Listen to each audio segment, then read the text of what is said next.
ఏర్పాట్లపై ఫోకస్ పెట్టారు CM Revanth Reddy. Command control సెంటర్లో అధికారులతో సమీక్షా సమావేశం నిర్వహించారు. ఈ సమావేశానికి మంత్రులు జూపల్లి కృష్ణారావు, అయితే పొంగులేటి శ్రీనివాసరెడ్డి, సీఎం సలహాదారు వేం నరేందర్ రెడ్డి, సీఎస్ రామకృష్ణారావు, డీజీపీ జితేందర్ ఉన్నతాధికారులు హాజరయ్యారు.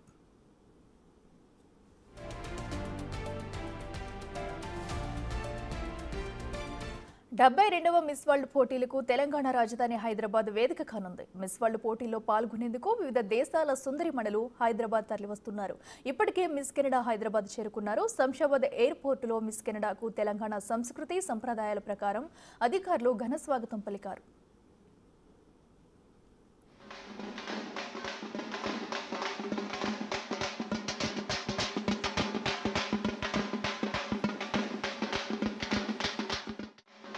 ఈ నెల 31 వరకు మిస్ వరల్డ్ పోటీలు జరగనున్నాయి. ఈ పోటీలకు 120 దేశాల ప్రతినిధులు హాజరు కానున్నారు. 150కి పైగా దేశాల్లో ప్రత్యక్ష ప్రసారమయ్యే మిస్ వరల్డ్ ఈవెంట్లో తెలంగాణకు ప్రపంచవ్యాప్తంగా ప్రచారం కల్పించాలని భావిస్తుంది ప్రభుత్వం.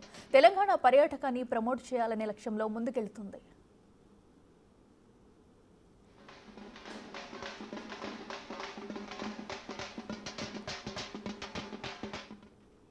మిస్ వరల్డ్ పోటీలో పాల్గొనేందుకు ప్రపంచం నలుమూలల నుంచి వచ్చే అతిథులకు ఎలాంటి అసౌకర్యం కలగకుండా పటిష్ట బందోబస్తు ఏర్పాటు చేయాలని పోలీస్ శాఖను ఆదేశించారు. విమానాశ్రయం, హోటల్స్, అంతర్జాతీయ కార్యక్రమాలు నిర్వహించే వేదికల వద్ద గట్టి భద్రతను కల్పించాలన్నారు. పోటీదారుల కోసం సవివరమైన బుక్లెట్ సిద్ధం చేయాలని పర్యాటక శాఖ అధికారులను ఆదేశించారు.